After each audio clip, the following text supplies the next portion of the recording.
जो जरूरी बातें जो अभी हमको जानना चाहिए उसके बारे में हम सीखेंगे। ਹੁਣ ਅਸੀਂ ਪਰਮੇਸ਼ਰ ਦੇ ਵਚਨ ਵਿੱਚੋਂ ਜਿੰਨਾ ਗੱਲਾਂ ਦੀ ਸਾਨੂੰ ਜ਼ਰੂਰਤ ਹੈ ਉਹਨਾਂ ਦੇ ਬਾਰੇ ਸਿੱਖਾਂਗੇ।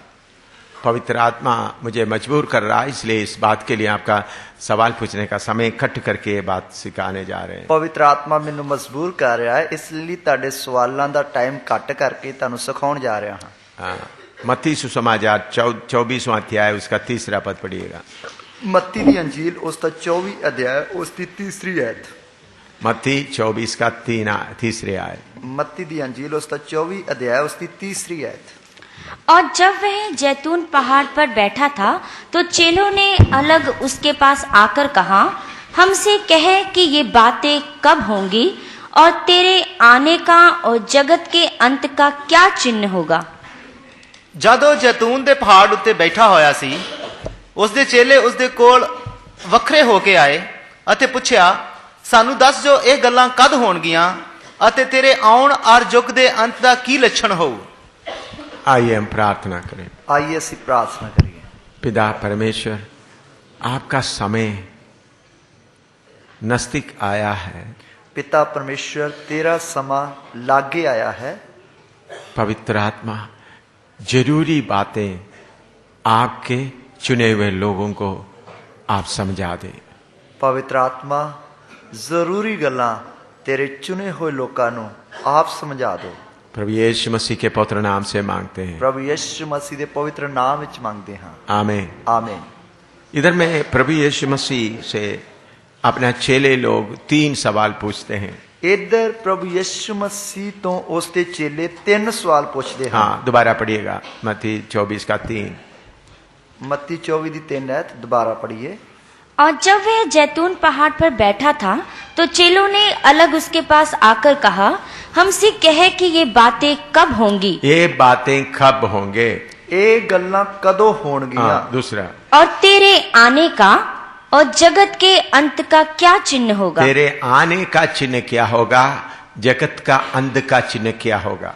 तेरे आउण दे निशान की होणगे अते युग दे अंत दे निशान की होणगे। 3 सवाल प्रभु यीशु मसीह से पूछा गया। 3 सवाल प्रभु यीशु मसीह के कोलों पूछे गए। मत्ती 24वां अध्याय में हम अच्छी तरह पढ़ेगा तो 3 सवालों का जवाब प्रभु यीशु मसीह दिया है करके हमको मालूम हो सकते हैं। मत्ती 24 अध्याय बड़े ध्यान दे नाल पढ़ांगे तो सानू पता लगेगा कि इन्हां 3 सवालों का प्रभु यीशु मसीह ने बहुत ही सचज्जे ढंग दे नाल जवाब दिता है। अभी ये बात कब होगा वो है पहला सवाल। ये गल्लां कदों होणगियां ये है पहला सवाल। वो सवाल उसके लिए मत्ती 24 का 1 और 2 पढ़िएगा। उसके लिए मत्ती 24 की 1 ते 2 आयत पढ़िए। जब यीशु मंदिर से निकलकर जा रहा था तो उसके चेले उसको मंदिर की रचना दिखाने के लिए उसके पास आए। उसने उनसे कहा, क्या तुम यह सब नहीं देखते।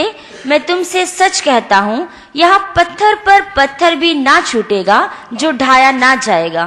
जब यीशु मसीह इस धरती में सेवा करते समय में हेरोदा महाराज बनाया हुआ महाराज का मदद के द्वारा बनाया हुआ बहुत सुंदर मंदिर उधर थे। जब प्रभु यीशु मसीह इस धरती ते सेवा कर रहा सी, उस समय हेरोदेस जो महाराजा सी उसकी सहायता दे नाल बनाई हुई बहुत ही सोहनी हैकल सी।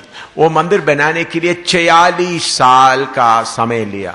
उस हैकल नु बनाने वास्ते 46 सालां दा समा लगा। उसका पत्थर बहुत बड़े बड़े पत्थर 2 टन 3 टन का बड़े बड़े पत्थरों से बनाया था। उसते जेड़े पत्थर सी जो उसते विच लाए गए वो 2-2 3-3 टन दे भारे पत्थर लाए गए। एक एक पत्थर का वजन, एक एक पत्थर का जेड़ा वजन सी वो इतना भारा सी। तो इतना बड़ा बड़ा पत्थर लेकर उस हैकल मंदिर बनाने के लिए 46 साल हुआ था। तो इन्ने भारे भारे पत्थरां दे नाल उस हैकल नु बनाउण दे लई 46 साल लग गए। तो इतना भारी पत्थर से बनाया तो ये मंदिर कभी तोड़ा नहीं जाएगा करके उनको विश्वास था। इन्ने भारे भारे पत्थरां दे नाल ये हैकल बनाई गई है, इसलिए कदे भी तोड़ी नहीं जाएगी करके उन्हां नूं विश्वास सी। इसके पहले भी बनाए हुए मंदिरों को तोड़ दिया गया था। इस तो पहला भी बनाए गए मंदिर जो है वो तोड़े गए। क्यों मंदिर तोड़ा जाता था? क्यों मंदिर या हैकल तोड़ी जाती सी? क्योंकि शैतान को ये हमेशा परमेश्वर के मंदिर जो इस्राएल के बीच में बनाए गए उसके ऊपर हमेशा उनका नजर रहता था। क्योंकि शैतान ਨੂੰ जो इस्राएल ਦੇ ਵਿੱਚ परमेश्वर ਦੀ ਹੈਕਲ ਬਣਾਈ ਜਾਂਦੀ ਸੀ ਉਸ ਦੇ ਉੱਤੇ ही ਉਸ ਦੀ नजर लगी रहती सी, क्योंकि वो एक ही जगह था जिधर में सर्वशक्तिमान परमेश्वर अपना महिमा के साथ उतरकर उपस्थित होते थे। क्योंकि वो एक ही जगह सी जिथे सर्वशक्तिमान परमेश्वर अपने जलाल दे नाल उतरदा सी। बाकी हर मंदिर में देखने के लिए कोई रूप कोई मूर्ति होते थे। बाकी जो सब मंदिर हुंदे सन उन्हां दे विच देखण दे लई कोई मूर्ति या कोई स्वरूप हुंदा सी, लेकिन इस्राएल के पवित्र मंदिर में अंदर में कोई मूर्ति नहीं है। पर इस्राएल दा जो पवित्र मंदिर सी उस दे अंदर कोई मूर्त नहीं सी। वो खाली जगह था, वो खाली जगह सी। उधर में सिर्फ संदूक रखा जाता था, उधर सिर्फ नेम दा संदूक रखा जाता सी और उसके अंदर परमेश्वर के उस परम पवित्र स्थान में परमेश्वर का महिमा उत्तर का वास करते थे। अते उस दे अंदर जो परम पवित्र स्थान सी उस दे विच परमेश्वर दा जलाल आके वास करदा सी। उसका सारे सेवकाई पवित्र स्थान में किया जाता था। उसकी सारी सेवकाई पवित्र स्थान विच कीती जाती सी। परम पवित्र स्थान में याजक साल में एक बार प्रवेश करते थे। अति पवित्र स्थान विच महायाजक साल विच एक बार ही दाखिल हुंदा सी।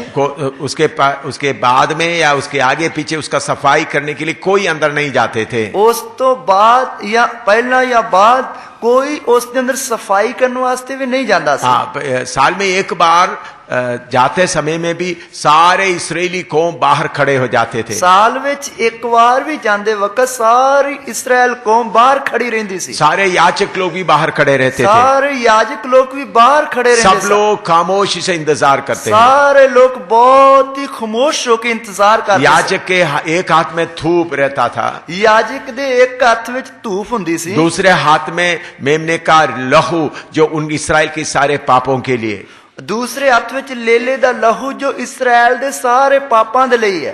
परमेश्वर के सामने लहू क्यों ले जाता है? परमेश्वर दे सामने लहू क्यों लेके जाता? काली देवता लहू पीते थे, परमेश्वर लहू नहीं पीते थे। जिवें काली देवी लहू पींदी है इसी तरह परमेश्वर लहू नहीं पींदा सी। परमेश्वर को लहू नहीं चाहिए, परमेश्वर नु लहू नहीं चाहिए। फिर परमेश्वर बलि करने के लिए क्यों सिखाया गया? फिर परमेश्वर ने बलि देने के लिए क्यों सिखाया? जब कोई आदमी बलि के लिए कोई जानवर को ले आते हैं, जदों कोई व्यक्ति बलि वास्ते कोई जानवर लेके आंदा कोई सी, भेड़ बकरी या चिड़िया या कबूतर को लेके आते हैं, भेड़ बकरी या चिड़ी या कबूतर नु लेके आंदा सी, उन्होंने अपना पाप को उस बकरे के ऊपर या चिड़िया के ऊपर ठहरा देते हैं। वो अपने पाप नु उस भेड़ या बकरे या चिड़ी या कबूतर उत्ते ला देंदा सी। फिर उसके बाद वो खाटता है, उस तो बाद उस नु वड्डिया जांदा। तो उस समय में वो चिड़ी या भेड़ बकरी दर्द पीड़ाओं से दर्द से तड़पते हैं। उस समय उसकी तड़प के जान निकलती है, तड़पती है। तो तब वो आदमी जो बलि चढ़ाते वो सोचे देखो मेरे पाप के कारण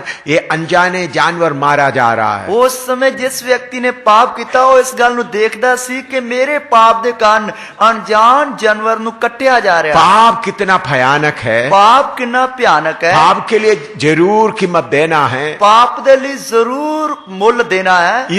इस बात को सिखाने के लिए प्रभु बलि चढ़ाने के लिए बोलता था। इस गल नु सिखाने वास्ते परमेश्वर बलि देने वास्ते कहंदा सी। इसलिए पुराना नियम में जिधर जिधर बलि बोला है इसी उद्देश्य से प्रभु बोला करके आप समझना। इसलिए पुराने नियम विच जिथे जिथे बलि चढ़ाने वास्ते परमेश्वर ने कहा है इसे उद्देश्य दे नाल आख्या है। तो आप ये नहीं बताएगा तो मुसलमान बकरा चढ़ाता है बाकी लोग बकरा चढ़ाता है, एक एक बाबे के लिए बकरा चढ़ाता है, काली देवता के लिए चढ़ाते हैं, ऐसा आपका दिमाग में आ जाएगा। तो जेकर तुसी इस गल नु चंगी तरह नहीं समझोगे तुसी सोचोगे कि जिस तरह दूसरे लोग अपने देवी देवतियां दे अगे बकरियां छतरियां या बलियां चढ़ाते हैं, चढ़ावे चढ़ाते, इसी तरह परमेश्वर दे अगे भी चढ़ावा चढ़ाया जाता है। उधर में चढ़ाते समय उनके लिए चढ़ाता है, उधर चढ़ाते वक्त ओदे लिए चढ़ा रहा है। लेकिन इधर में इसराइल में जब चढ़ाते समय क्या करना पड़ता है? पर इधर जदों इसराइल दे लिए चढ़ाते वक्त की करना पड़ता? प्रभु मैंने व्यभिचार किया, प्रभु मैं हरामकारी की थी। तो व्यभिचार किया तो उनको पथरवाह किया जाता है। जेकर हरामकारी की थी उसनु पथरवाह की। लेकिन अंदर में थोड़ा सा बात हुआ, पाप हुआ, पर अंदरों थोड़ा जा पाप हो गया। प्रभु मेरा पाप इसके ऊपर ला देता हूं। प्रभु मैं अपना पाप इसके ऊपर प्रभु मैंने झूठ बोला, पाप इसके ऊपर ला देता प्रभु हूं। मैं झूठ बोला इसके ऊपर रख देना। मैं चोरी किया, उसका झूठ बात इसमें ला देता हूं। प्रभु मैं चोरी की थी, उस पाप नु इहदे उत्ते रख देना। प्रभु मेरे आपका नियम को मैंने नहीं पालन किया, वो पाप को इसके ऊपर ला देता प्रभु हूं। मैं तेरी शरह दी पालना नहीं की, मैं इस पाप नु इहदे उत्ते रख देना। तो इस पाप के लिए उस बकरे या चिड़िया को काट देते थे। इस पाप दे कारण उस बकरे नु या चिड़ी नु कटिया जांदा। अगर पाप नहीं करते तो बकरे को चढ़ाने का कोई जरूरत नहीं है। जेकर वो पाप नहीं करते सी तो फिर बकरे नु चढ़ाउण दी कोई लोड़ नहीं। लेकिन देव देवताओं को समय समय पर आपको जबरदस्त पाप किया ना किया तो भी उनको खुश करने के लिए बलि चढ़ाना पड़ता पर है। देवी देवताओं नु चाहे तुसी पाप करो या ना करो, उन्हां नु खुश करने वास्ते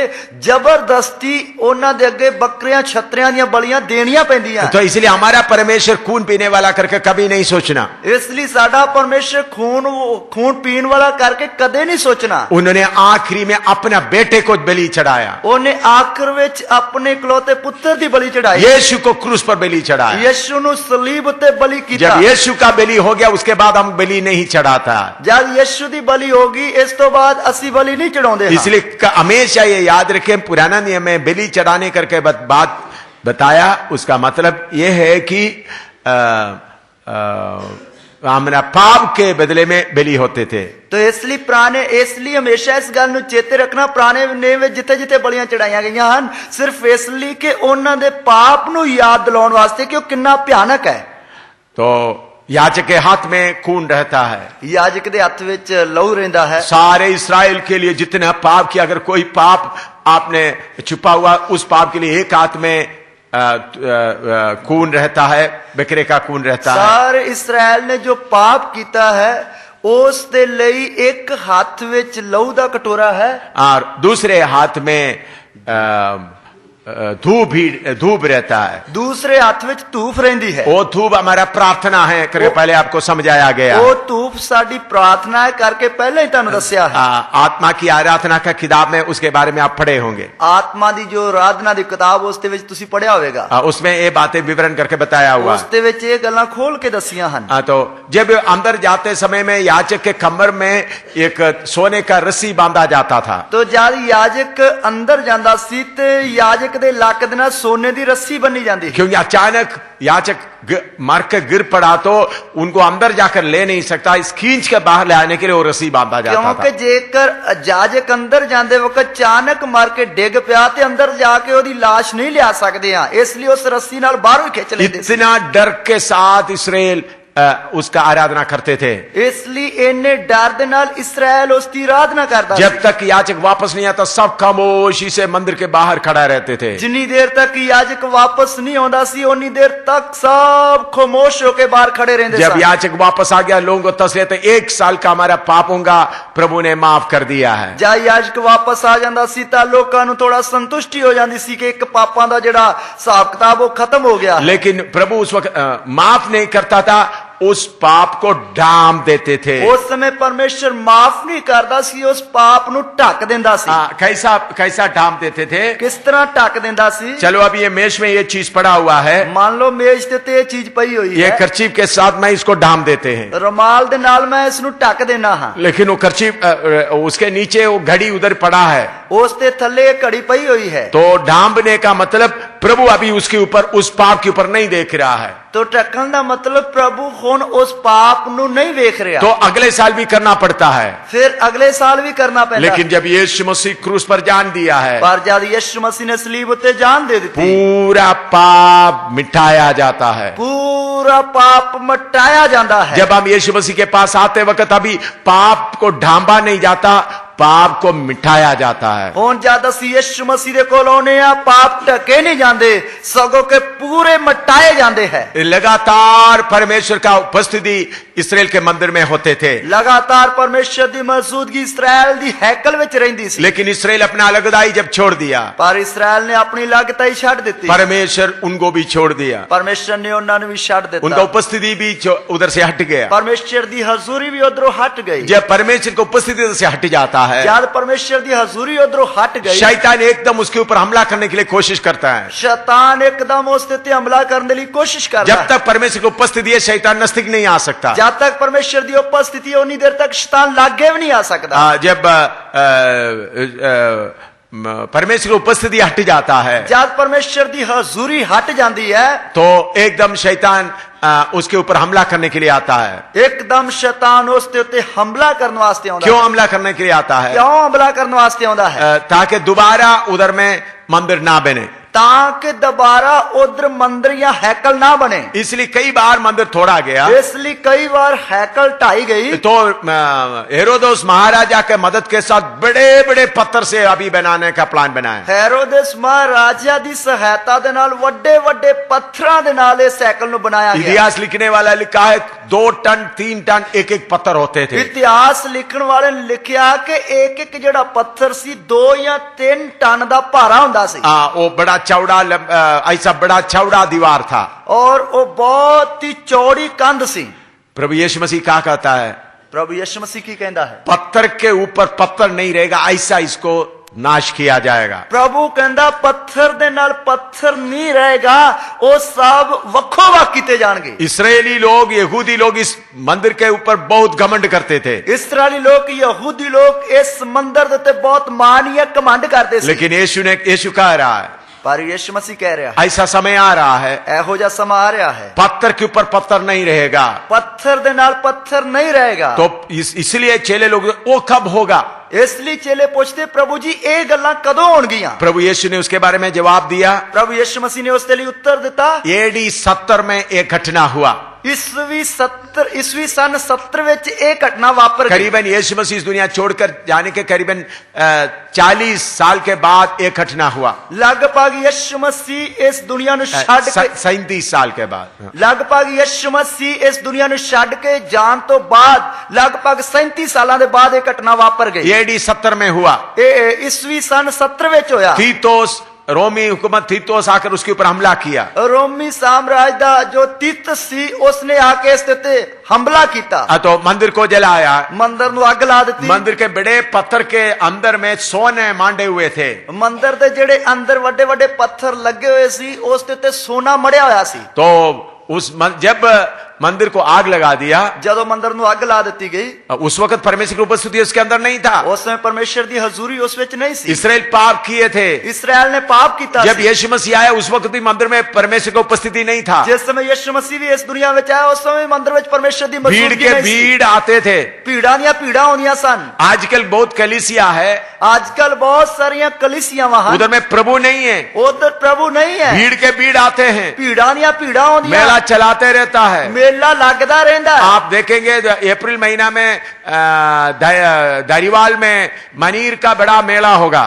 तुम देखोगे आने वाले अप्रैल महीने विच धारीवाल विच मनीर दा बहुत बड़ा मेला होगा। बाबा मनीर बाबा का बड़ा मेला होगा। बाबे मनीर दा बहुत बड़ा मेला लगेगा। सड़क पूरा बाबा मनीर का फोटो और उनका कसर से भरे हुए होंगे, और वो सारी जगह जड़ी है बाबे मनीर दी फोटोआं दे नाल भरी होगी। तो बड़ा प्रोग्राम चलेगा, बहुत बड़ा मेला लगेगा। लोग सोचेगा यीशु अंदर है, लोग सोचेंगे यीशु अंदर है। यीशु अंदर नहीं। मैं पब्लिक में ऐलान करता हूं, शैतान उधर उपस्थित होता है।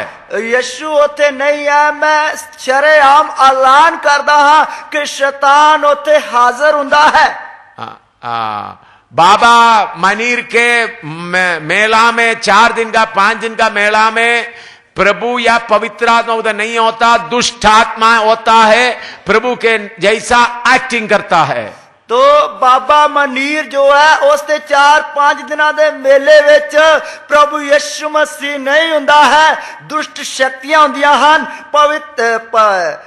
ओ जो पवित्र आत्मा की तरह नाटक करदियां हन। बाबा मनीर मेरे खिलाफ डिफेमेशन केस भी कर सकता है। बाबा जो मनीर है वो मेरे साथ मेरे खिलाफ जड़ा है मानव जो अधिकार है उसके उत्ते मानहानि का जड़ा केस भी कर सकता है। अगर वो केस करेगा तो मैं उसका जवाब देने के लिए भी तैयार हूं। जेकर वो केस करेगा मैं उसका जवाब देने वास्ते भी तैयार हूं। मैं सारे पब्लिक के सामने बाइबल से मनीर से पूछूंगा ये तुम क्यों करते हो। मैं सारी पब्लिक के सामने मनीर को पूछूंगा बाइबल विचों तू ये क्यों करता है। और सारे पब्लिक तब उस वक्त मालूम हो जाएगा मनीर के साथ में परमेश्वर नहीं बल्कि शैतान चल रहा है। फिर सारी जनता नु पता लग जाएगा कि मनीर बाबे दे नाल परमेश्वर नहीं सगों के शैतान चलता है। हिम्मत है तो मेरे खिलाफ में मानहानि का केस चढ़ाने दो। उसकी हिम्मत है तो मेरे खिलाफ मानहानि का केस जड़ाओ कर देवे, क्योंकि बहुत मसीह लोगों का खून पी चुका है। क्योंकि बहुत मसीह लोगों का खून पी चुका है। अब भीड़ के लोगों को नरक की आग की ओर ले जाता है। वो पीड़ा दी नरक दी आग विच ले जा रहा है। उन्होंने जितना मकान बनाया पैसा उसका मुझे कोई चिंता नहीं है। उसने जिन्नियां वड्डियां वड्डियां कोठियां बना लिया पैसा कमा लिया उसके लिए मैंने कोई चिंता नहीं। लेकिन इतने भीड़ हजारों लाखों लोगों को यीशु के नाम में लूट रहा है, नरक की आग की ओर मनीर बाबा ले जा रहा है। पर इन्नियां वड्डियां वड्डियां भीड़ां नू यीशु दे नाम ते लुट रहा है अते नरक दी आग वाल लेके जा रहा है। प्रभु का मर्जी है तो मनीर बाबा के समय में हमारा प्रभु के दास लोग उधर बड़ा बेदारी सभा चलाने जा रहा है। प्रभु दी मर्जी है बाबे मनीर दे मेले दे समय प्रभु दे जो साडे दास हन उधर वो प्रोग्राम चलाउण जा रहे हैं। उधर में बेदारी सभा चलाने जा रहा है। उधर बेदारी सभा चलाउण जा रहे हैं ताकि लोगों को मालूम हो जाए मनीर बाबा के बीच में फंसे हुए दूल्हे निकल कर आ जाएं और उनको तब निकल आएंगे तब उनको मालूम होगा उनके अंदर प्रभु नहीं है। ताकि जो बाबे मनीर दे वास विच पाए लोग हन उन्हां दे विच जो लाड़ी फसी हुई है उन्हां नूं पता लग जाए कि इन्हां दे नाल परमेश्वर नहीं है सगों दुष्ट शक्तियां हन उन्हां विचों निकल आए। इसलिए उन्होंने इस गल के बारे दसन दे लई प्रोग्राम चलाना है। यीशु मसीह को क्रूस के ऊपर चढ़ाते समय में यहूदी लोग बाकी लोग सब सोचा परम पवित्र स्थान में परमेश्वर है। यीशु मसीह नु सलीब उते चढ़ाउंदे वक्त बाकी यहूदी लोगों ने सोचा कि जो उधर परम पवित्र स्थान है उधर परमेश्वर हाजिर है, लेकिन परमेश्वर उधर नहीं था। पर परमेश्वर उते नहीं सी। बलि चढ़ाते जा रहा है, बलियां चढ़ दियां हैं, लाखों के तादाद में लोग आकर बलि चढ़ा रहा है, लाखां दी तादाद विच लोग आके बलियां चढ़ाउंदे हैं, लेकिन अंदर परमेश्वर नहीं है करके आम लोगों को मालूम नहीं है। पर अंदर परमेश्वर है नहीं करके आम लोगों को पता नहीं है। उधर का याजक लोग खूब खा रहा है, पाप कर रहा है, पैसा इकट्ठा कर रहा है। उधर तो याजक लोग खूब कमा रहे हैं, खूब खा रहे हैं, पैसा इकट्ठा कर रहे हैं, क्योंकि आम लोगों को अंदर जाने का मौका नहीं है, क्योंकि आम लोगों को अंदर वड़न का मौका नहीं है। इसलिए इस बात के कारण उन लोगों को लूटते जा रहे थे। इसलिए इन्हां गल्लां दे कारण लोगों को लुट्टी जा रहे थे। इसलिए यीशु कोड़े लेकर मार मार कर उनको भगा दिया। इसलिए यीशु मसीह ने कोड़ा लेकर मार मार के उन्होंने बाहर भजा दिता। आप पूछेंगे, आप बोलेंगे आप मनीर बाबा के खिलाफ इतना क्यों बोलता है? तुसी कहोगे तुसी मनीर बाबे के खिलाफ इतना क्यों बोलते हो? अगर उन्होंने यीशु मसीह का काम छोड़कर अपना बिजनेस पुराना उनका चमड़े का बिजनेस करता होता तो मैं इनको कुछ भी नहीं बोलना था। जे करो यीशु मसीह दी सेवा छड़ के अपना पुराना व्यापार जेड़ा चमड़े दा करदा सी ओ करदा हुंदा तो मैं एक शब्द भी नहीं बोलना। उन्होंने करोड़ों करोड़ों बना दो तो मुझे कुछ भी नहीं बोलना था। जे करो करोड़ा करोड़ा कमा लेना मैं कुछ नहीं कहना सी। लेकिन लाखों लाखों के लोगों को धोखा दे रहा है। पर लखां लखां दी तादाद विच लोकां नूं धोखा दे रहा है। यीशु मसीह बोला इस गाल पे मारेगा दूसरे गाल को भी दे दो। यीशु मसीह ने आखा जे एक गाल पे मारे दूजी भी दे के कर दे। तुम्हारे दुश्मनों को भी प्यार करो, अपने दुश्मन नूं प्यार करो। लेकिन उस प्रभु ने क्या किया? पर उस प्रभु ने की कीता? कोड़े अपने हाथ में ले लिया, उसने कोड़ा अपने हाथ में ले लिया, सबको मारना शुरू किया, सब नु मारना शुरू किया। उधर का पैसा इकट्ठा करने का साथ नीचे गिरा दिया गया। और जो जिस वसीले के द्वारा पैसा कमा रहा सी तख्त पोत उन्होंने उल्टा दिते। उन्होंने बोला मेरे बाप के घर को तुम डाकुओं का खूह बना दिया है। वो कहने लगा तुसी मेरे पिता दे घर नूं डाकुआं दी मंडी बना देता है। यीशु सिर्फ अपना सख्त तरीके से एक ही जगह में काम किया है। यीशु ने अपनी सख्त हालत में एक ही जगह पे काम किया। जब उनको मारा तब उनको मारा, चेले ने एक सेवक का कान काट दिया, यीशु उनका कान लेकर उधर दोबारा रख दिया गया। यीशु ने फड़न वास्ते आए, पतरस ने तलवार चला के एक दी कान वाड़ देता तो यीशु मसीह ने थल्ले डिगा पे कान चौक के जोड़ देता। लेकिन जब उन्होंने देखा अपना मंदिर में व्यापार के लिए, अपना पैसा कमाने के लिए, अपना नाम के लिए खर्च के तो यीशु घोड़ा हाथ में लिया है। लेकिन जद उसने वेख्या कि मेरे पिता दे घर नूं इन्हां ने पैसा कमाउण दा धंधा बना दिता, व्यापार बना लिया, तद यीशु मसीह ने कोड़ा ला के लाउणा शुरू किया। इसलिए पंजाब में अभी सेवा करते वक्त आप लोगों के हाथ में घोड़ा चाहिए।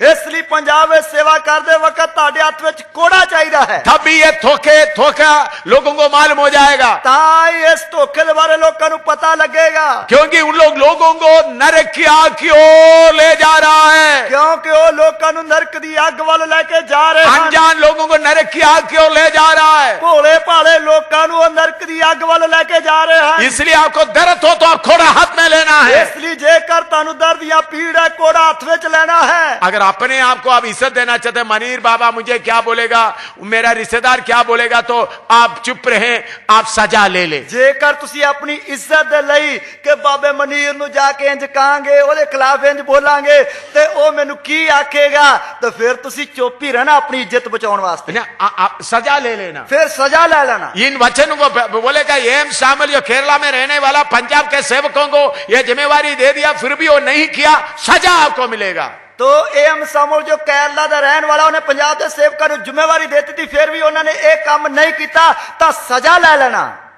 तो प्रभु ने बोला ये मंदिर तोड़ दिया जाएगा। प्रभु ने आख्या ये हैकल तोड़ी जाएगी। उसी मुताबिक मंदिर तोड़ दिया गया। उसी तरह मंदिर तोड़ा गया। उसके बाद आज तक मंदिर नहीं बनाया उस गया। तो बाद आज तक वो हैकल या मंदिर नहीं बनया। इसराइल का मंदिर वो एडी 70 में तोड़ा गया, उसके बाद आज तक नहीं बनाया। इसराइल दा वो मंदिर एडी 70 विच तोड़ा गया, उस तो बाद वो आज तक बर्बाद किया गया। जिस तरह प्रभु यीशु मसीह ने आख्या उसी तरह वो मंदिर जिहड़ा वो तोड़ा गया। और प्रभु ने उनसे पूछा हुआ दूसरा सवाल है, आपकी आमद का निशान क्या होगा? दूसरा सवाल जो प्रभु तो चेलिया ने पूछा, तेरे आउण दे निशान की होणगे? प्रभु यीशु मसीह के चेले काफी चिंता में पड़े हुए थे। प्रभु यीशु मसीह दे चेले बहुत ही चिंता विच पए हुए सन। यीशु मसीह जब उनको बुलाया, उन्होंने अपना सारे काम धंधा छोड़कर यीशु के पीछे आया। यीशु मसीह ने जब उन्होंने बुलाया, वो अपना सारा कारोबार काम धंधा छोड़ के उहदे मगर आ गए। तो शुरू में यीशु बीमारों को चंगा करते थे, चेले लोगों को भी अच्छा इज्जत मिलते थे। जब शुरू में यीशु मसीह बीमारां नूं चंगा करदा सी, जिस कारण चेलियां नूं भी काफी आदर मिलदा सी। शुरू में यीशु बीमारों को चंगा करते थे। शुरू में यीशु मसीह बीमारां नूं चंगा करदा सी। बाद में हम देखें तो यीशु चंगा करने का काम छोड़ दिया। बाद में असीं देखिए तो यीशु मसीह ने चंगा करने का काम छड़ दिता और सीधा कलाम, सख्त कलाम बताना शुरू किया। उसने सीधा कलाम जिहड़ा सख्त कलाम सुनाना शुरू किया। जब प्रभु यीशु ने सख्त कलाम बोलना शुरू किया तो बहुत तेरा लोग उल्टे फिरने लगे, जाने लगे। प्रभु यीशु मसीह ने सख्त कलाम या वचन दसना शुरू किया तो बहुत सारे लोग जिहड़े सी उल्टे फिर गए। सिर्फ चेले लोग ही रह गए, सिर्फ चेले ही रह गए। तो उसके बाद यीशु जब सूली पर जान दे रहे थे, उस तो बाद जब यीशु मसीह सूली उत्ते प्राण दे रहा सी, चेले लोग ही डर कर भाग गए थे।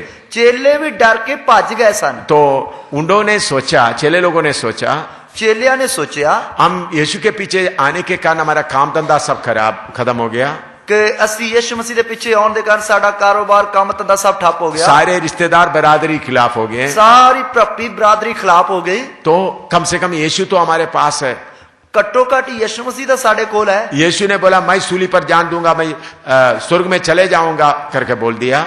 यीशु ने आख्या कि मैं सलीब ते जान देंगा, मैं स्वर्ग में चला जाऊंगा। तब उनका दिल बहुत घबरा गए। तब उनका दा दिल बहुत ही घबरा गया। उनका एक ही सहारा यीशु ही था।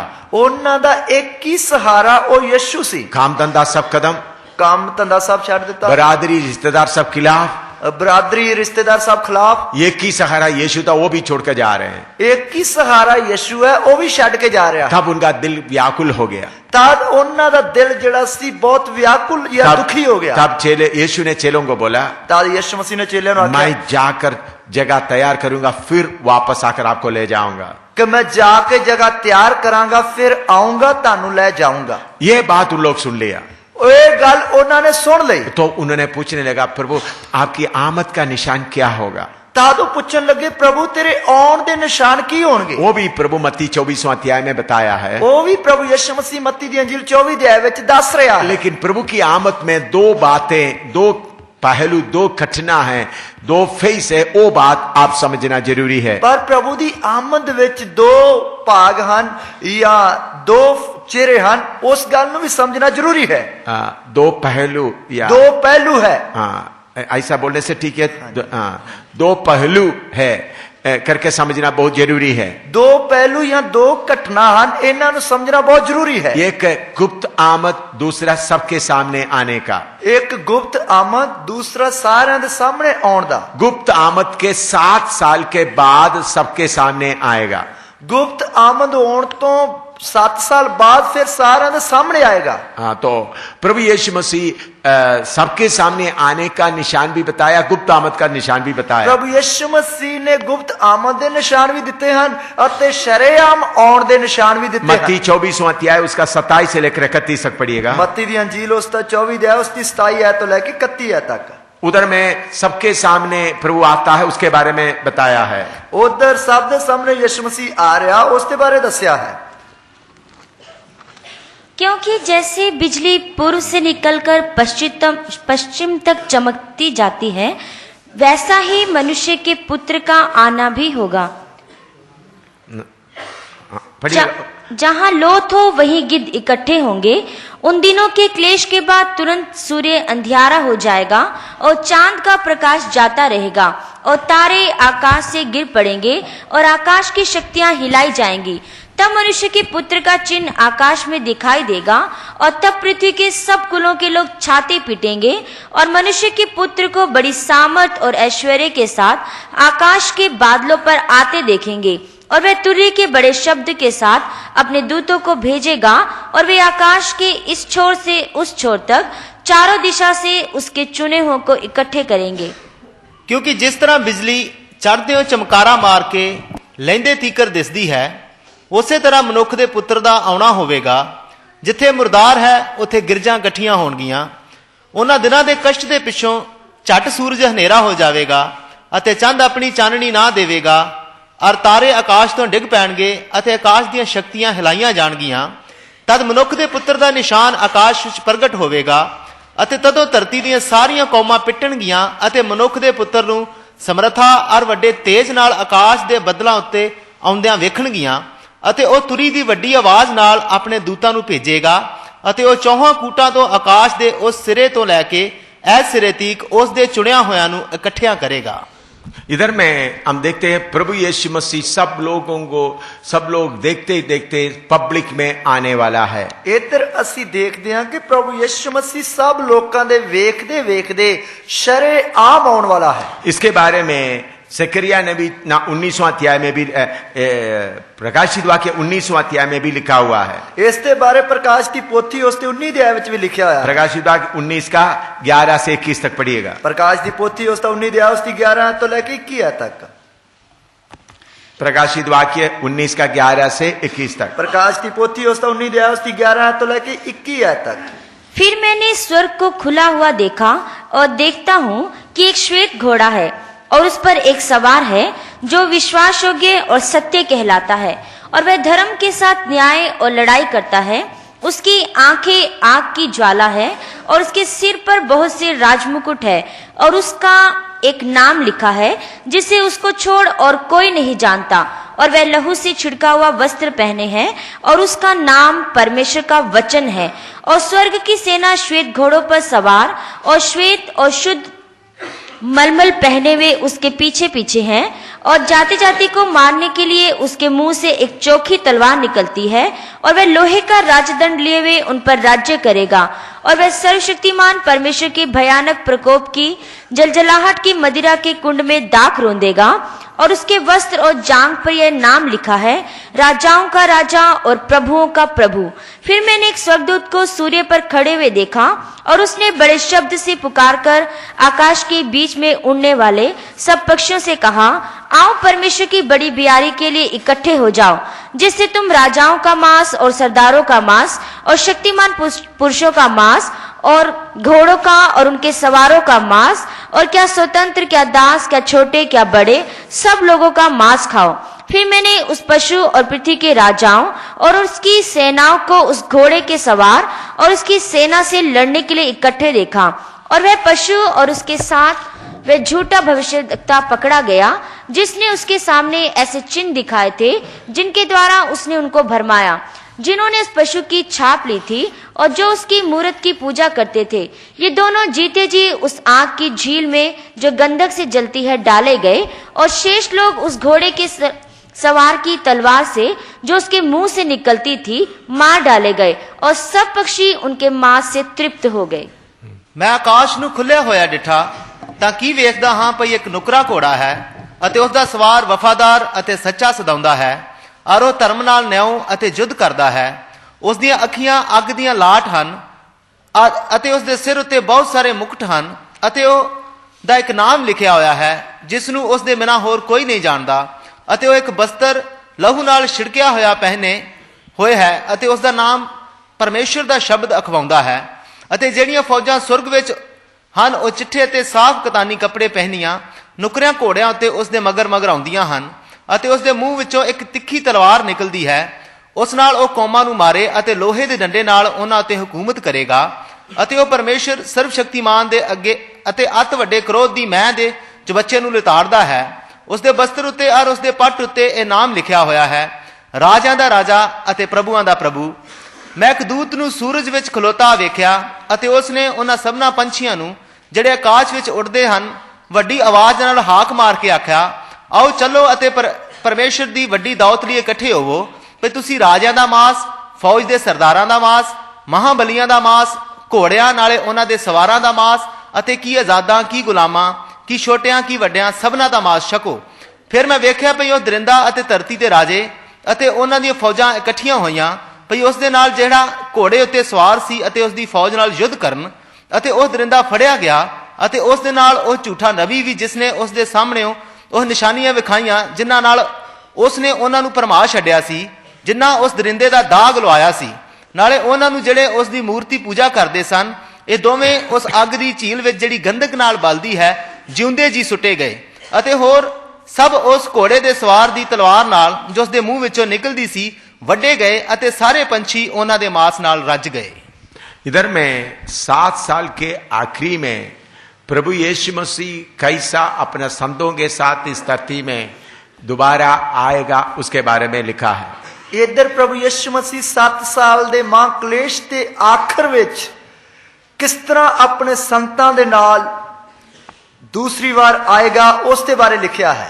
प्रभु यीशु मसीह विरोधी मसीह के खिलाफ लड़ने के लिए आ रहा है। प्रभु यीशु मसीह विरोधी मसीह के खिलाफ लड़ने वास्ते आ रहा है। सारे दुनिया में जो लोग परमेश्वर के खिलाफ है उनके खिलाफ लड़ने के लिए आ रहे हैं। सारी दुनिया में जो लोग परमेश्वर के खिलाफ हैं उन्हां नाल लड़न वास्ते आ रहा है। प्रभु अपने संतों के साथ आएगा। प्रभु यीशु मसीह अपने संतां नाल आएगा। वो संत कौन है? वो संत कौन है? हम लोग जो यीशु मसीह के गुप्त आमद में जो स्वर्ग में गया, हमारे साथ प्रभु यीशु मसीह आएगा। वो संत असी हां जिन्हां नूं प्रभु यीशु मसीह गुप्त विच लेके स्वर्ग विच गया, उन्हां दे नाल आएगा। तो 7 साल के बाद ये प्रभु यीशु मसीह का दूसरी आमद या आम सबके सामने आने का समय है।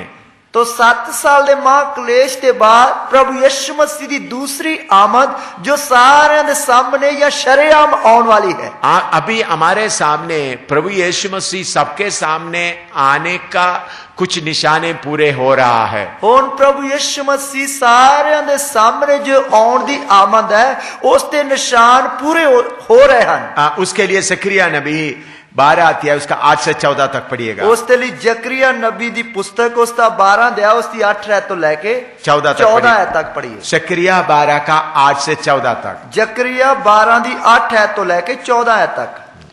उस समय यहोवा यरूशलेम के निवासियों को मानो ढाल से बचा लेगा, और उस समय उनमें से जो ठोकर खाने वाला हो वह दाऊद के समान होगा, और दाऊद का घराना परमेश्वर के समान होगा, अर्थात यहोवा के उस दूत के समान जो उनके आगे आगे चलता था। और उस समय मैं उन सब जातियों को नाश करने का यत्न करूंगा जो यरूशलेम पर चढ़ाई करेंगी, और मैं दाऊद के घराने और यरूशलेम के निवासियों पर अपना अनुग्रह करने वाली और प्रार्थना सिखाने वाली आत्मा उंडेलूंगा। तब वे मुझे ताकेंगे, अर्थात जिसे उन्होंने बेधा है, और उसके लिए ऐसे रोएंगे जैसे इकलौते पुत्र के लिए रोते पीटते हैं, और ऐसा भारी शोक करेंगे जैसा पहलोठे के लिए करते हैं। उस समय यरूशलेम में इतना रोना पीटना होगा जैसा मगिदोन की तराई में हददिर्मोन में हुआ था।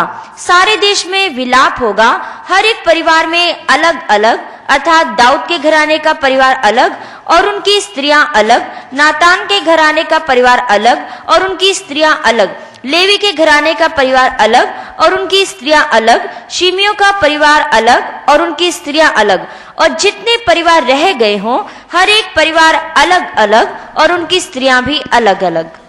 ਉਸ ਦਿਨ ਯਹੋਵਾ ਯਰੂਸ਼ਲਮ ਦੇ ਵਾਸੀਆਂ ਦੇ ਆਲੇ ਦੁਆਲੇ ਇੱਕ ਢਾਲ ਹੋਵੇਗਾ। ਉਸ ਦਿਨ ਉਹਨਾਂ ਵਿੱਚੋਂ ਮਾੜੇ ਤੋਂ ਮਾੜਾ ਦਾਊਦ ਵਰਗਾ ਹੋਵੇਗਾ ਅਤੇ ਦਾਊਦ ਦਾ ਘਰਾਣਾ ਪਰਮੇਸ਼ਰ ਵਰਗਾ ਅਤੇ ਯਹੋਵਾ ਦੇ ਦੂਤ ਵਰਗਾ ਜਿਹੜਾ ਉਹਨਾਂ ਦੇ ਅੱਗੇ ਸੀ। ਉਸ ਦਿਨ ਮੈਂ ਯਰੂਸ਼ਲਮ ਦੇ ਵਿਰੁੱਧ ਆਉਣ ਵਾਲੀਆਂ ਸਾਰੀਆਂ ਕੌਮਾਂ ਨੂੰ ਨਾਸ ਕਰਨ ਲਈ ਯਤਨ ਕਰਾਂਗਾ।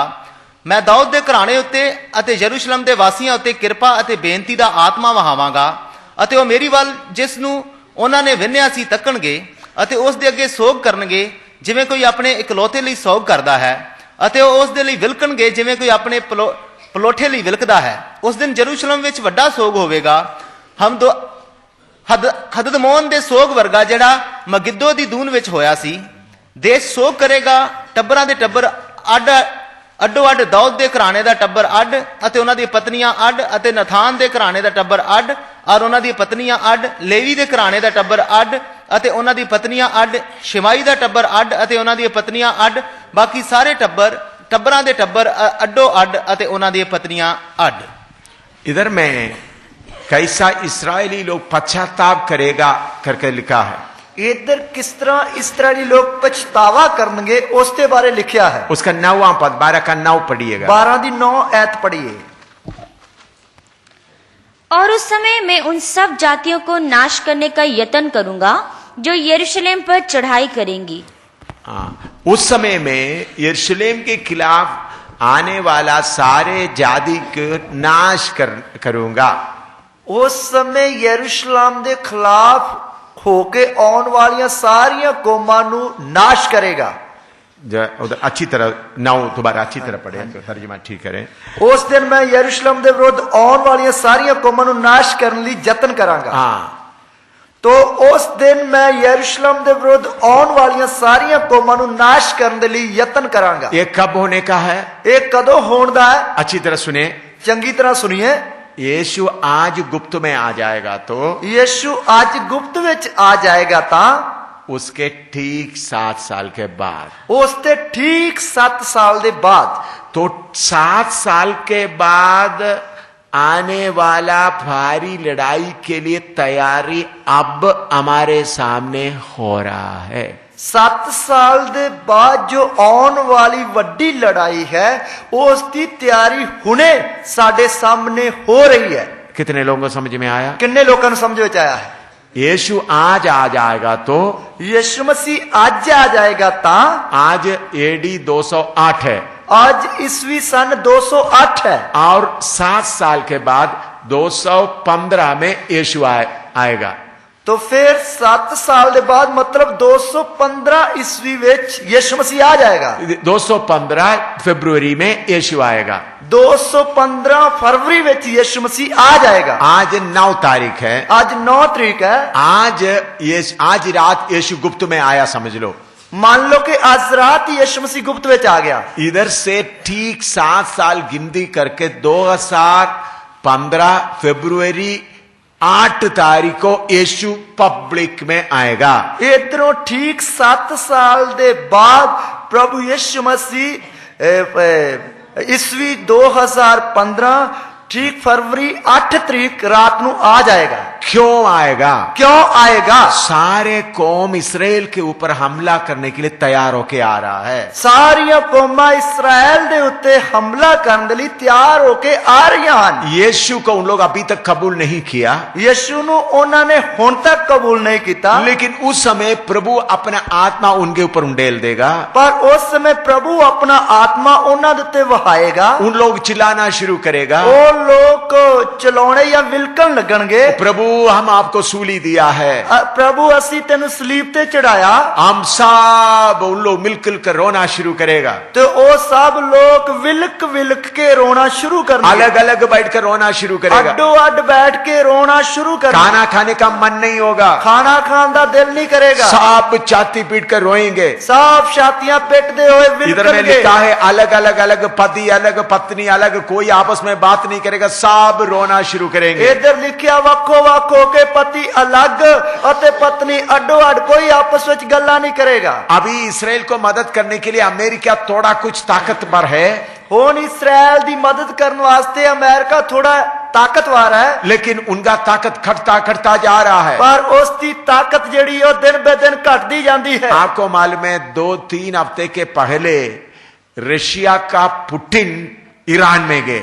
तानू पता है आज तो 2-3 हफ्ते पहला रूस का जड़ा राष्ट्रपति पुतिन है वो ईरान विच गया और उन्होंने जाकर वायदा किया न्यूक्लियर वेपन अणु आयुध का जो चाहिए हम आपको देंगे। उसने उधर जाके ईरान नाल वादा किया कि जो परमाणु बम बनाने के लिए जो मसाला चाहिए वो असी तेनू देंगे।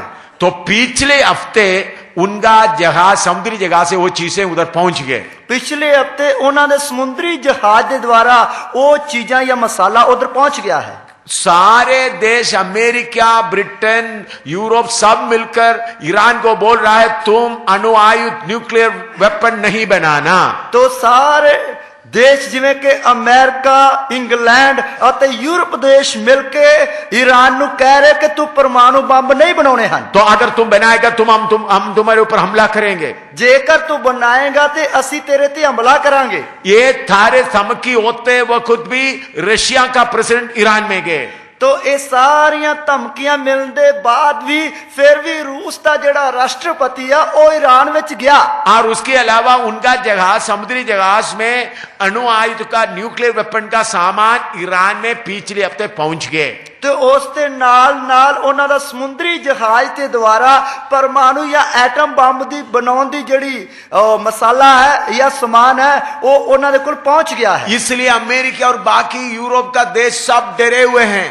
इसलिए अमेरिका ते बाकी यूरोप देश जेड़े इस गल तो डरे हुए हैं। अभी ईरान के ऊपर ये शक्ति ये सब अणु आयुध आएगा तो इसराइल को नाश करेंगे। तो जेकर ये सारी परमाणु ताकत ईरान दे कोल आ जाएगी वो इसराइल नू बर्बाद करेगा। 7 साल के बाद हमला करने का तैयारी अभी से इतना तक हो चुका है। 7 साल के बाद हमला करने की तैयारी जड़ी है हुण तो ही इन्नी हो चुकी है। समझ में आ रहे हैं? समझ में आ गया।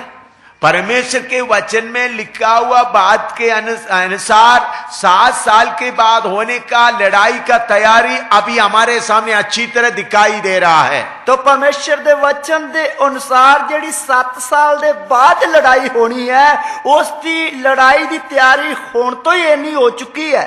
रूस का प्रेसिडेंट पुतिन ईरान में पहुंचेगा करके किसी ने कभी नहीं सोचा था। रूस का जेड़ा राष्ट्रपति जो पुतिन है वो ईरान में पहुंचेगा करके कदे किसी ने सोचा भी नहीं सी। उनका जाने का प्रोग्राम गुप्त में रखा था। उसका जेड़ा जान का प्रोग्राम सी वो गुप्त में रखा। जब उन्होंने तेहरान में पहुंच गया तब बीबीसी ने बोल दिया पुतिन आ गया। जद वो ईरान में पहुंच गया ईरान तेहरान में जद वो ईरान तेहरान में पहुंच गया तद उधर दे लोगों ने दस्या कि पुतिन साहब आ गए।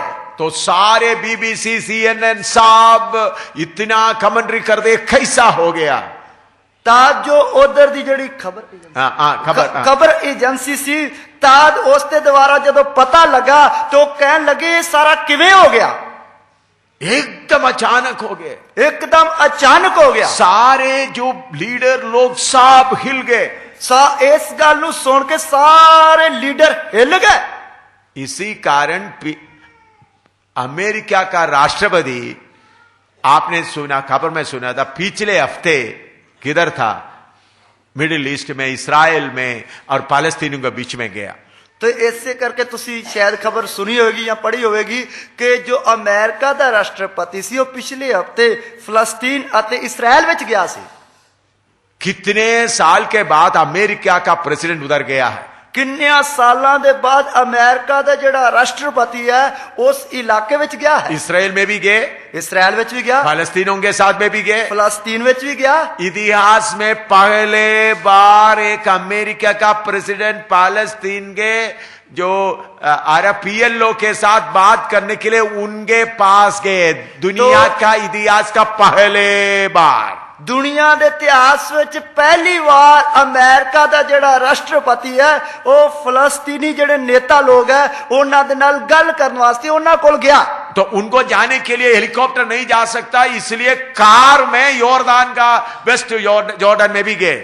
तो ਉਹ ਉਸ ਦੇ ਜਾਣ ਦੇ ਲਈ ਉਧਰ ਹੈਲੀਕਾਪਟਰ ਦੇ ਦੁਆਰਾ ਨਹੀਂ ਜਾ ਸਕਦਾ ਸੀ, ਇਸ ਲਈ ਉਹ ਕਾਰ ਦੇ ਦੁਆਰਾ ਯਰਦਨ ਦਰਿਆ ਦੇ ਜੋ वेस्ट जॉर्डन, ਵੈਸਟ पश्चिम यॉर्दान है। ਪੱਛਮ ਜਾਰਡਨ ਹੈ ਉਹਦੇ ਦੁਆਰਾ ਉਹਦੇ ਵੱਲ ਦੀ ਗਿਆ। आप लोग जो अखबार पढ़ने वाला ये खबर शायद पढ़े होंगे। ਜਿਹੜੇ ਤੁਹਾਡੇ ਵਿੱਚੋਂ ਅਖਬਾਰ ਪੜ੍ਹਨ ਵਾਲੇ ਆ ਉਹਨਾਂ ਨੇ ਇਹ ਖਬਰ ਪੜ੍ਹੀ ਹੋਵੇਗੀ। मेरे प्यारो, ये बातें बहुत भयानक बातें हैं। ਮੇਰੇ ਪਿਆਰੋ ਇਹ ਬਹੁਤ ਹੀ ਭਿਆਨਕ ਗੱਲਾਂ ਹਨ। अभी इसराइल को मालूम हो रहा है बहुत बड़ा लड़ाई होने का तैयारी है। ਹੁਣ ਇਸਰਾਇਲ ਨੂੰ ਪਤਾ ਲੱਗ ਰਿਹਾ ਕਿ ਇੱਕ ਬਹੁਤ ਵੱਡੀ ਲੜਾਈ ਹੋਣ ਦੀ ਤਿਆਰੀ ਹੈ। तो इसलिए उस समय वो लोग पछताएंगे। ਇਸ ਲਈ ਉਹ ਉਸ ਸਮੇਂ ਪਛਤਾਉਣਗੇ। तो जकरिया 14 का 3 से 5 तक पढ़िएगा। ਜ਼ਕਰੀਆ ਉਸ ਦਾ 14 ਦੇ ਆ, ਉਸ ਦੀ 3 ਐਤ ਤੋਂ ਲੈ ਕੇ 5 ਐਤ ਤੱਕ ਪੜ੍ਹੀਏ। जब ऐसा लड़ाई होगा तब क्या होगा? ਜਦੋਂ ਇਸ ਤਰ੍ਹਾਂ ਲੜਾਈ ਹੋਵੇਗੀ ਤਾਂ ਕੀ ਹੋਵੇਗਾ? 14 का 5, 14 का 3 से 5 तक। तब यहोवा निकलकर उन जातियों से ऐसा लड़ेगा जैसा वह संग्राम के दिन में लड़ा था, और उस समय वह जलपाई के पर्वत पर पांव धरेगा जो पूर्व और यरूशलेम के सामने है। तब जलपाई का पर्वत पूर्व से लेकर पश्चिम तक बीचों बीच से फटकर बहुत बड़ा खड्ड हो जाएगा। तब आधा पर्वत उत्तर की ओर और आधा दक्षिण की ओर हट जाएगा। तब तुम मेरे बनाए हुए उस खड्ड से होकर भाग जाओगे, क्योंकि वह खड्ड आसेल तक पहुंचेगा, वरन तुम ऐसे भागोगे जैसे उस बूढ़ेल के डर से भागे थे जो यहूदा के राजा उज्जिया के दिनों में हुआ था। तब मेरा परमेश्वर यहोवा आएगा और सब पवित्र लोग उसके साथ होंगे। ਤਾਂ ਯਹੋਵਾ ਨਿਕਲੇਗਾ ਅਤੇ ਉਹਨਾਂ ਕੌਮਾਂ ਦੇ ਨਾਲ ਯੁੱਧ ਕਰੇਗਾ ਜਿਵੇਂ ਯੁੱਧ ਦੇ ਦਿਨ ਲੜਦਾ ਸੀ। ਉਸ ਦਿਨ ਉਸ ਦੇ ਪੈਰ ਜੈਤੂਨ ਦੇ ਪਹਾੜ ਉੱਤੇ ਖੜੇ ਹੋਣਗੇ ਜਿਹੜਾ ਯਰੂਸ਼ਲਮ ਦੇ ਅੱਗੇ ਪੂਰਬ ਵੱਲ ਹੈ, ਅਤੇ ਜੈਤੂਨ ਦਾ ਪਹਾੜ ਚੜ੍ਹਦੇ ਤੋਂ ਲਹਿੰਦੇ ਤੀਕ ਵਿੱਚੋਂ ਪਾੜ ਜਾਵੇਗਾ ਅਤੇ ਇੱਕ ਬਹੁਤ ਵੱਡੀ ਦੂਣ ਹੋ ਜਾਵੇਗੀ। ਅੱਧਾ ਪਹਾੜ ਉੱਤਰ ਨੂੰ ਅਤੇ ਅੱਧਾ ਪਹਾੜ ਦੱਖਣ ਨੂੰ ਸਰਕ ਜਾਵੇਗਾ। ਤੁਸੀਂ ਮੇਰੇ ਪਹਾੜ ਦੀ ਦੂਣ ਦੇ ਵਿੱਚ ਦੀ ਨੱਠੋਗੇ, ਕਿਉਂ ਜੋ ਪਹਾੜ ਦੀ ਦੂਣ ਆਸਲ ਤੀਕ ਹੋਵੇਗੀ। ਤੁਸੀਂ ਨੱਠੋਗੇ ਜਿਵੇਂ ਯਹੂਦਾ ਦੇ ਪਾਤਸ਼ਾਹ ਉਜ਼ੀਆ ਦੇ ਦਿਨਾਂ ਵਿੱਚ ਭੁਚਾਲ ਦੇ ਅੱਗੇ ਨੱਠੇ ਸੋ। ਤਦ ਯਹੋਵਾ ਮੇਰਾ ਪਰਮੇਸ਼ਰ आवेगा अते सारे संत जन तेरे नाल। इधर में जब इसराइल के खिलाफ ऐसा लड़ाई के लिए सारे देश खिलाफ होंगे, उस वक्त सर्वशक्तिमान परमेश्वर प्रभु यीशु मसीह जलपाई पहाड़ पर उतर आएगा। इधर जब इसराइल दे नाल सारे मुल्क उस दे खिलाफ चढ़ आउणगे, तद प्रभु यीशु मसीह जैतून दे पहाड़ उत्ते उतर आएगा। उस वक्त लड़ाई का लीडर होगा विरोधी मसीह। उस समय लड़ाई का जेड़ा मुख्य लीडर है वो विरोधी मसीह होगा, और उनके साथ लड़ाई के लिए जाते समय में प्रभु आएगा। उस दिन नाल लड़ाई करने वास्ते जाते वक्त प्रभु आएगा। वो 5 का आखिरी में क्या लिखा देखो, उस दी 5 आयत दे आखिरी भाग में की लिखा है। हाँ।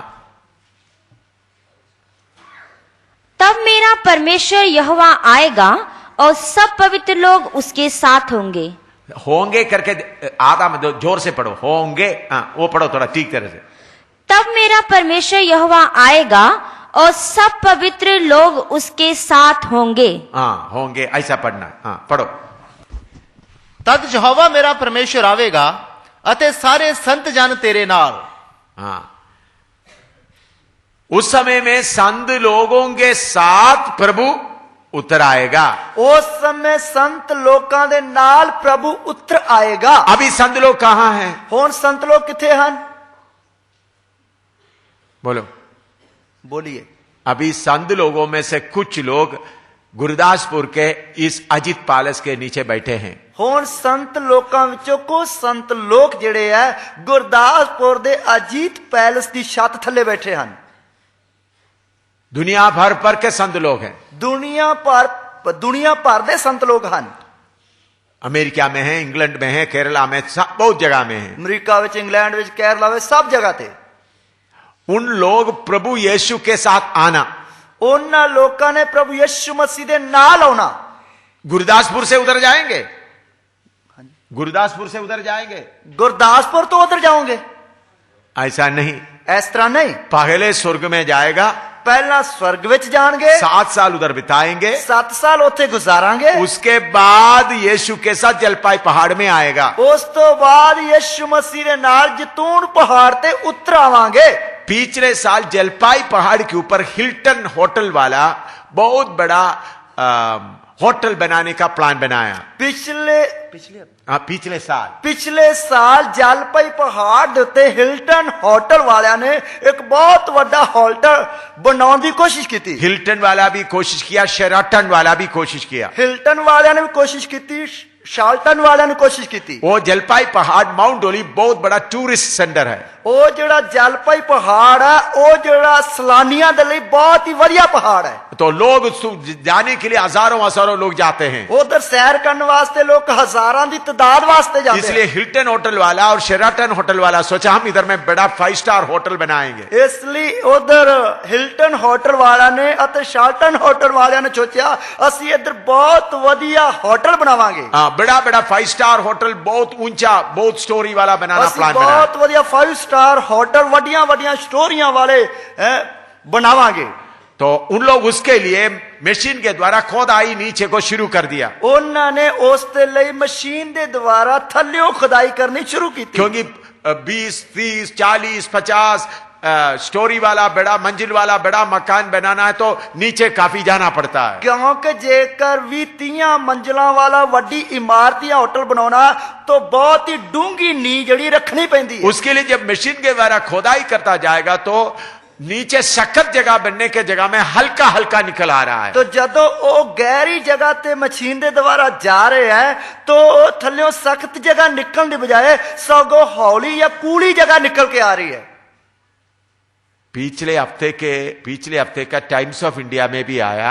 पिछले हफ्ते दे जो टाइम्स ऑफ इंडिया अखबार उस विच भी आया, पृथ्वी के अंदर का जगह नरम होते जा रहा है। धरती दे अंदर दी जगह, अंदरली जड़ी जगह है वो ढिली या कूली हुंदी जा रही है।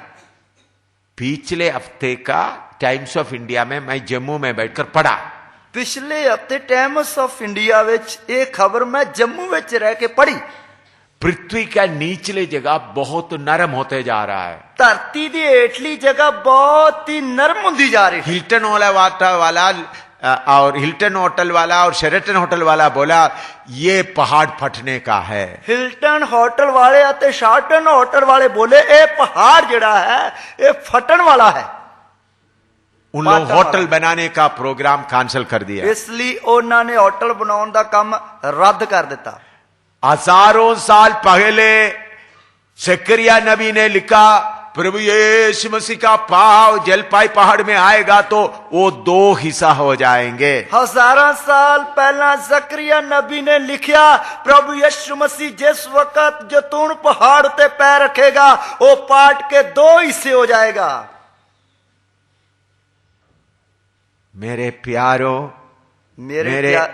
मेरे और आपके सामने ये बातें पूरा होते जा रहा है। मेरे प्यारो, मेरे अते ताड़े सामने ये गल्लां पूरियां होंदियां जा रही हैं। 7 साल के बाद होने वाला बात अभी पूरे होते जा रहा है। 7 साल के बाद होने वाली गल्लां हुणे पूरियां होंदियां जा रही हैं। 7 साल के बाद होने वाला बात के बारे में मैंने बताया। 7 साल के बाद होने वाली गल्लां दे बारे तुहानू दस्सिया। वो भी आज यीशु आएगा तो 7 साल के बाद होने वाला बात। वो भी जेकर आज ही यीशु मसीह आएगा ता 7 साल के बाद होने वाली गल। तो फिर हमारे ऊपर जाने के लिए कितना दिन बाकी है मालूम नहीं। तो फिर साडे ऊपर जान दे दिन किन्ने दिन बाकी हैं कोई पता नहीं। विरोधी मसीह का इस दुनिया का हुकूमत का तैयारी पूरा हो रहा है। विरोधी मसीह दा जो इस दुनिया दे उत्ते हुकूमत करनी है उसकी तैयारी हो रही है। प्रकाशित वाक्य 13 का 16 से 18 तक पढ़िएगा। प्रकाश दी पोथी उसका 13 अध्याय का 16 से 18 तक। उसका 13 अध्याय उसकी 16 तो लेकर 18 तक पढ़िए। और उसने छोटे बड़े धनी कंगाल स्वतंत्र दास सबके दाहिने हाथ या उनके माथे पर एक एक छाप करा दी कि उसको छोड़ जिस पर छाप अर्थात उस पशु का नाम या उसके नाम का अंक हो और कोई लेन देन ना कर सके। ज्ञान इसी में है, जिसे बुद्धि हो वह इस पशु का अंक जोड़ ले, क्योंकि वह मनुष्य का अंक है और उसका अंक 666 है। ਅਤੇ ਉਹ ਸਭਨਾ ਛੋਟਿਆਂ ਵੱਡਿਆਂ ਧਨੀਆਂ ਗਰੀਬਾਂ ਆਜ਼ਾਦਾਂ ਤੇ ਗੁਲਾਮਾਂ ਨੂੰ ਉਹਨਾਂ ਦੇ ਸੱਜੇ ਹੱਥ ਉੱਤੇ ਅਥਵਾ ਉਹਨਾਂ ਦੇ ਮੱਥੇ ਉੱਤੇ ਦਾਗ ਦਵਾ ਦਿੰਦਾ ਹੈ ਅਤੇ ਕਿਸੇ ਨੂੰ ਲੈਣ ਦੇਣ ਨਹੀਂ ਕਰਨ ਦਿੰਦਾ, ਪਰ ਨਿਰਾ ਉਸ ਨੂੰ ਜਿਸ ਦੇ ਉੱਤੇ ਉਹ ਦਾਗ ਅਰਥਾਤ ਦਰਿੰਦੇ ਦਾ ਨਾਉ ਜਾਂ ਉਸ ਦੇ ਨਾਉ ਦਾ ਅੰਗ ਲੱਗਾ ਹੋਵੇ। ਇਹ ਗਿਆਨ ਦਾ ਮੌਕਾ ਹੈ। ਜਿਸ ਨੂੰ ਬੁੱਧ ਹੈ ਉਸ ਦਰਿੰਦੇ ਦੇ ਅੰਗ ਗਿਣ ਲਵੇ। ਉਸ ਮਨੁੱਖ ਦਾ ਅੰਗ ਹੈ ਅਤੇ ਉਸ ਦਾ ਅੰਗ 666 है। इधर में लिखा है उस नंबर के बिना खरीद नहीं सकेगा, बेच नहीं सकेगा करके लिखा हुआ है। इधर लिखा कि उस नंबर दे बिना कोई खरीद नहीं सकता ते कुछ बेच नहीं सकता। ये विरोधी मसीह का इस धरती का राज्य शुरू करने के 3.5 साल के बाद का घटना है। तो ये विरोधी मसीह दा इस धरती उत्ते राज शुरू करने दे 3.5 साल दे बाद दी घटना है। विरोधी मसीह आज अपना राज्य शुरू करेगा तो 3.5 साल के बाद में नंबर जिसके अगर हाथ में नहीं है, माथे पे नहीं है, तो कुछ भी खरीद नहीं सकता। मान लो कि आज विरोधी मसीह इस धरती उत्ते राज अपना शुरू करेगा, ठीक 3.5 साल के बाद वो अपना नंबर देवेगा। वो नंबर हाथ ते और मथे ते लिखाना है, ता ही कुछ लै दे सकते हैं। अगर आपके पास ये नहीं है तो आप खरीद नहीं सकते, बेच नहीं सकता। जेकर ताड़े कोल ये नहीं है, ना तो तुसी मुल लै सकते हो ते ना ही दे सकते हो। उसका 3.5 साल के बाद का जो प्रोग्राम के लिए तैयारी अभी पूरा हो रहा है। उसते 3.5 साल के बाद दे जो प्रोग्राम की तैयारी है वो हुण तो हो रही है। अभी आप लोगों के पास में काफी लोगों के पास एटीएम कार्ड है। हुण ताडे विचों बहुत सारे लोगों दे कोल एटीएम कार्ड हैं। अभी पैसा ले जाने का जरूरत नहीं पड़ता। हुण पैसे ले जाने की लोड़ नहीं पैंदी। वो एटीएम कार्ड से जाकर के आप पैसा निकाल सकता है। उस एटीएम कार्ड दे द्वारा तुसी पैसे कढवा सकते हो। बड़ा बड़ा मॉल में जाते वक्त तो एटीएम कार्ड ऐसा मशीन के साथ ऐसा पास करने से आप जितना सामान खरीदना खरीद सकता है। तो वड्डे वड्डे जेड़े मतलब वड्डे वड्डे जेड़े बाजार है, वड्डियां वड्डियां दुकानां ते जांदे वक्त तुसी एटीएम जो कार्ड पाओ, तुसी जो खरीदना हो खरीद सकते हो। हिंदुस्तान में भी, पंजाब में भी अभी चल रहा है। हिंदुस्तान पंजाब में भी ये हो रहा है। तो नंबर के द्वारा कंट्रोल हो रहा है। अभी तो नंबर के द्वारा सारा कंट्रोल हो रहा है। मैं पिछले कुछ महीने पहले मैं अमेरिका में था। मैं कुछ महीनों तो पहला अमेरिका में सी। उधर में इसके बारे में काफी चर्चा मैंने सुना। तो इसके बारे में उधर बहुत चर्चा सुनी। उधर में उन लोग बोले उग्रवादी बढ़ रहा है। तो उधर उन्होंने आख्या कि आतंकवादी वध रहे हैं। अगर मनुष्य को नंबर करना शुरू करेगा तो उग्रवादियों को कंट्रोल कर सकेगा। जेकर मनुख नू नंबर देना शुरू करांगे तो आतंकवादियों ते कंट्रोल किया जाएगा। उन लोग जंगली जानवर जो शेर है, चीते, उनको सबको नंबर दे दिया। उन्होंने जो जंगली जानवर है जिवें शेर है, चीते है, उन्होंने सारे नंबर दे दिते। तो फिर उसके बाद उन लोग जंगल में किधर भी है उसको मालूम करने के लिए उनको मुश्किल नहीं हुआ। तो फिर उस तो बाद उन्होंने जानवरों को लभन दे लई वो जंगल विच किथे है उन्होंने लभन दे लई कोई मुश्किल नहीं आई। उसके अलावा समुद्र के अंदर में उधर बड़ा शार्क और बड़ा बड़ा मछली है, बहुत बड़ा, उनको भी उन्होंने मशीन के द्वारा नंबर दिया। ते उस ते नाल नाल समुद्र दे अंदर जो वड्डियां वड्डियां मछलियां जिवें शार्क है और डॉल्फिन है, एहो जिहियां मछलियां नूं मशीन दे द्वारा उन्होंने नंबर दे दिते। और नंबर देने के बाद अमेरिका में, यूरोप में बैठ करके मालूम कर रहे वो मछली अभी इधर है, वो शेर इधर है, मालूम कर रहा है। तो हुण यूरोप विच, अमेरिका विच बैठे ही उस नंबर दे द्वारा पता ला लेंदे हैं कि वो शेर किथे है, वो मच्छी किथे है। चिप्स के द्वारा वो नंबर दिया जा रहा है। चिप्स चिप्स के द्वारा जो है वो नंबर दिता जाता है। तो उसके बाद मनुष्यों को भी देना शुरू किया। ਉਸ ਤੋਂ ਬਾਅਦ ਉਹਨਾਂ ਨੇ ਮਨੁੱਖਾਂ ਨੂੰ ਦੇਣਾ ਵੀ ਸ਼ੁਰੂ ਕੀਤਾ। उसका भी डेमोन्स्ट्रेशन चला रहे थे। ਉਸ ਦਾ ਵੀ डेमोन्स्ट्रेशन, उसका भी डेमोन्स्ट्रेशन के हिंदी में क्या बोल सकते, वो कैसा होता है करके डेमोन्स्ट्रेशन के लिए प्रदर्शन हो रहा। उसका भी वो प्रदर्शन या मशहूरी कर रहे थे। एक आदमी का बाएं हाथ में इधर में एक नंबर रखा था। एक व्यक्ति ने खब्बे हाथ से इधर नंबर लाया। ये चमड़े के अंदर, इस चमड़े के अंदर एक छोटा सा मशीन है, मशीन के द्वारा ऐसा दिखाने से वो नंबर अंदर लिखा जाता है। तो एक छोटी मशीन के द्वारा इस तरह दिखाने देना वो नंबर चमड़े के अंदर लिखा जाता। काटने का बुटने का कोई जरूरत नहीं, मशीन के द्वारा इलेक्ट्रॉनिक के द्वारा ऐसा करेगा तो लाइट मारने से वो नंबर अपने आप हो जाता है। चमड़े ਨੂੰ ਕੱਟਣ ਵੱਢਣ ਦੀ ਲੋੜ ਨਹੀਂ ਹੈ। ਮਸ਼ੀਨ ਦੇ ਦੁਆਰਾ ਜੋ ਇਲੈਕਟ੍ਰੋਨਿਕ ਹੈ ਬਿਜਲੀ ਦੇ ਦੁਆਰਾ ਇੱਕਦਮ ਉੱਥੇ ਨੰबर ਲੱਗ ਜਾਂਦਾ ਹੈ। सिर्फ नंबर सेट करके एक बार स्विच मार दो, अपने आप लग जाएगा। नंबर ਨੂੰ ਫਿੱਟ ਕਰਕੇ ਇੱਕ ਵਾਰ ਸੁੱਚ ਨੱਪ ਦਿਓ, ਆਪਣੇ ਆਪ ਨੰबर ਲੱਗ ਜਾਏਗਾ। एक आदमी के इधर में नंबर लगाया, ਇੱਕ ਵਿਅਕਤੀ ਦੇ ਇਧਰ ਨੰबर ਲਾ ਦਿੱਤਾ। वो प्रदर्शन कर रहा है, ਉਹ ਪ੍ਰਦਰਸ਼ਨ ਜਾਂ ਦਿਖਾ ਰਿਹਾ ਹੈ। कार के पास जाकर कार का दरवाजा अपने आप खुल रहा है। कार ਦੇ ਕੋਲ ਜਾਏਗਾ, ਕਾਰ ਦਾ ਦਰਵਾਜ਼ਾ ਆਪਣੇ ਆਪ ਖੁੱਲ ਰਿਹਾ ਹੈ। और घर में आएगा तो घर का दरवाजा अपने आप खुल रहा है। ਘਰ ਦੇ ਵਿੱਚ ਆਏਗਾ, ਘਰ ਦਾ ਬੂਹਾ ਆਪਣੇ ਆਪ ਖੁੱਲ ਰਿਹਾ ਹੈ। बैंक में गया तो कंप्यूटर में पूरा उनका नाम क्या है सब कुछ आ रहा है। तो बैंक ਵਿੱਚ ਗਿਆ, ਕੰਪਿਊਟਰ ਵਿੱਚ ਉਸ ਦਾ ਨਾਂ ਕੀ ਹੈ ਉਸ ਦੀ पूरी सूची आ रही है। कोई मुश्किल नहीं। कोई मुश्किल नहीं। फिर उन लोग बोला इधर भी लगा कर देखे। फिर उन्होंने आखा इधर भी ला के देखी। उन लोग बोला कुछ लोग ग्लाउस में कर देगा, ये जगह खाली रहता इधर में लगा देंगे। तो इसलिए उन्होंने आखा ये जगह खाली रहती इधर लाने। हाँ, इधर में ग्लाउस दस्ताना वगैरह लगेगा, इधर जो दस्ताना वगैरह ला लेंगे इसलिए मत्थे में चला लेने। तो फिर इधर में लगाना तो 10 फुट दूर से ही वो पढ़ सकता है। तो इधर मत्थे में लग गया तो 10 फुट दूर तो ही वो पढ़ सकते हैं। वो भी उन्होंने डेमोन्स्ट्रेशन करके दिखाया। वो भी उन्होंने प्रदर्शन करके दिखाया। 10-15 फुट दूर में एक आदमी खड़ा है तो इधर से वो छोटा सा कैमरा से उनका नंबर मालूम हो जाता है। तो वो 10-15 फुट तो दूर एक व्यक्ति खड़ा है, इधर छोटे जे कैमरे दे नाल उसके नंबर का पता लग जाता है। पिछले दिनों में फिलीपीन से हांगकांग में आ रहा था। असि पिछले दिनों में फिलीपींस तो हांगकांग में आ रहे सी। तो वो हांगकांग में कैमरा रखा हुआ है। उस हांगकांग में एक कैमरा रखा हुआ है। 20 फुट दूर में आदमी आते ही उनको मालूम हो जाता है इनको बुखार है या नहीं। 20 फुट दूर तो ही पता लग जाता है कि इस व्यक्ति को बुखार है या की है कि नहीं है। मुझे बुखार था, मैनू बुखार सी। 20 फुट के दूर से मालूम हो गया। 20 फुट दूरों ही पता लग गया। मुझे ठंड लेने कर मैं क्या पहना हुआ था, मैनू ठंड लगन के कारण मैं टोपी लाई हुई सी। तो मैं नजदीक आया तो बोला आपका टोपी निकाल दो। मैं जो लग गया तो मैंने कहते टोपी ला दो।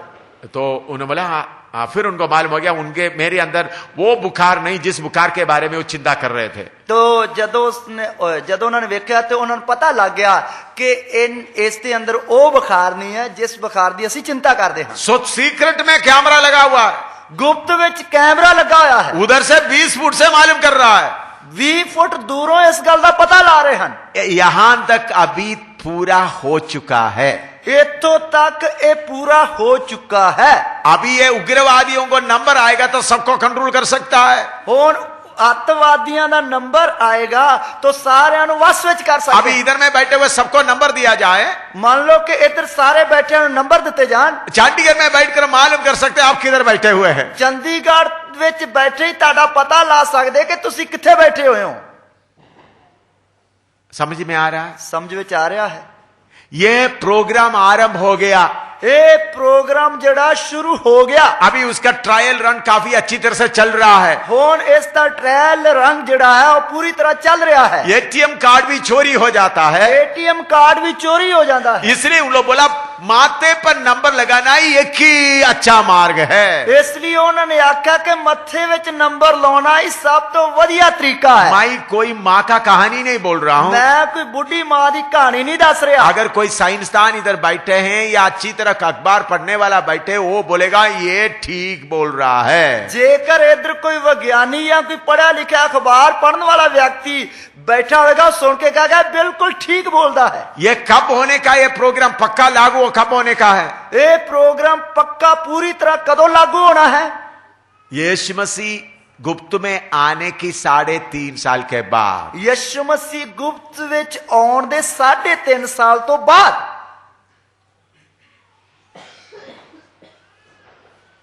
उसके लिए अभी से तैयारी हो रहा है। ਉਸ ਦੇ ਲਈ ਹੁਣ ਤੋਂ ਤਿਆਰੀ ਹੋ ਰਹੀ ਹੈ।